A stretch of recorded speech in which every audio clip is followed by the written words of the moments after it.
Welcome to the Daily Plunge. We are in the Gospel of Mark, chapter 9, verses 14 through 29. So Jesus is coming down off the Mount of Transfiguration. They join the other 9 disciples who are surrounded by a large crowd, and they're busy arguing with teachers of the law. And part of the problem is that they're all discussing the law, not the gospel. When Jesus shows up, it says that the disciples were and the people were all overwhelmed with wonder to see Jesus. They ran to greet him, and Jesus asked, "What are you guys arguing about?" And a man in a crowd comes forward, and it's the father, and he says, "I brought my son. I asked your disciples to drive out the impure spirit, and they were incompetent. They couldn't do it." And he goes on to say that the boy is possessed by a spirit, and that it robs him of speech, seizes him, throws him to the ground, and he's, foaming at the mouth, gnashing, his teeth. He becomes rigid. And I want you to think about how do we become when we become filled with an impure spirit? What forces are at work in our world, our lives, and our families that are destructive, that robs us of speech, that we're afraid to speak the gospel? That, has anyone in your family ever foamed at the mouth? Or gnashing of teeth ever happen in your family? Again, what impure spirits? The spirit of envy, of malice, of bitterness. I mean, these are from the devil, not from God, right? And do we pray that these spirits would go away?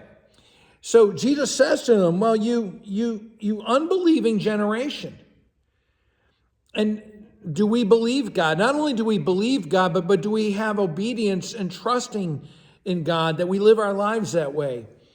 And it's recognized that it's their unbelief, this generation's unbelief, that's going to put Jesus on the cross. And he says, how long will I stay with you? How long shall I bear up with you? Well, when the spirit sees Jesus, it's an impure spirit, right? It's an evil spirit. It immediately recognizes Jesus because the demonic knows who Jesus is, throws the boy to the ground, and the boy's rolling around in the dirt and foaming at the mouth, and because the wicked spirit is attacking the boy. And Jesus asks, well, how long has this been going on for this kid? It's been from all his childhood.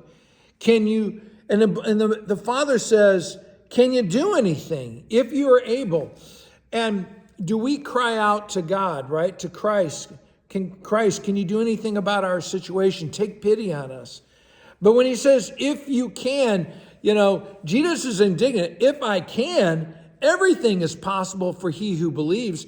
Everything is possible for God. The word enough, or just barely, doesn't apply to Christ.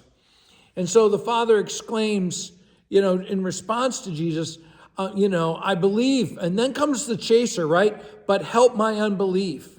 I don't believe a whole lot. And what does unbelieving belief look like? It looks like doubt. It looks like hesitancy.